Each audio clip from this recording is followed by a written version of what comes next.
mean, in a nutshell, it's a disaster. I'm very concerned about this, and there's a lot of reasons why I'm concerned about this. In 2019, during the first Trump administration, he introduced our Ending the Epidemic initiative. So that was under Trump. So I think it's a little confusing to people like me who work in the field, if you will, of HIV. This CDC HIV prevention money is really critical because a lot of the money goes through states Department of Health that then release it out to the community.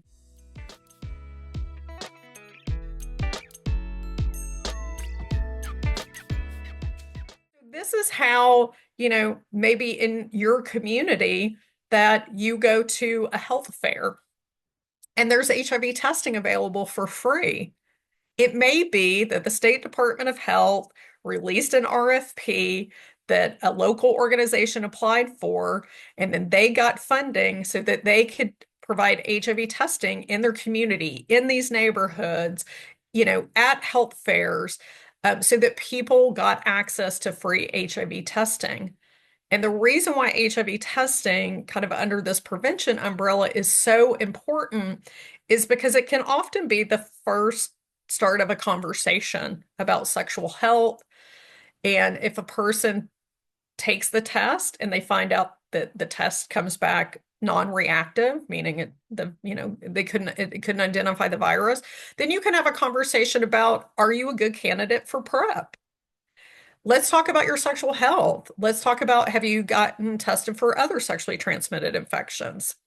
And if the test comes back reactive, meaning that it identified the virus, then we can immediately connect you to care because that's critical. We really want to get people connected to a healthcare provider as soon as possible so that they can have a conversation about starting them on HIV medications. Because the sooner we start folks on HIV medications, we can slam down the virus to an undetectable viral load, which means that there's not going to be further transmission. But we can also protect the immune system. So we can prevent people from getting these, AIDS-defining opportunistic infections like Kaposi sarcoma, pneumocystis pneumonia, some of these other things that can, make people really sick and also make them vulnerable to death. So, prevention is really key for a lot of things. All of these services, syringe exchange programs are really important.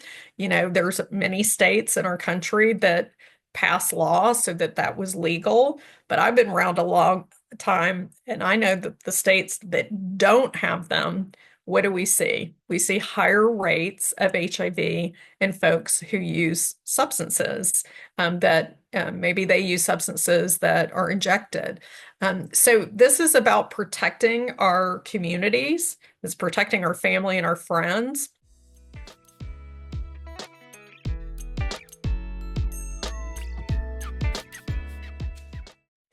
And if we don't look at it from a public health lens, then maybe people could look at it through a economic fiscal lens.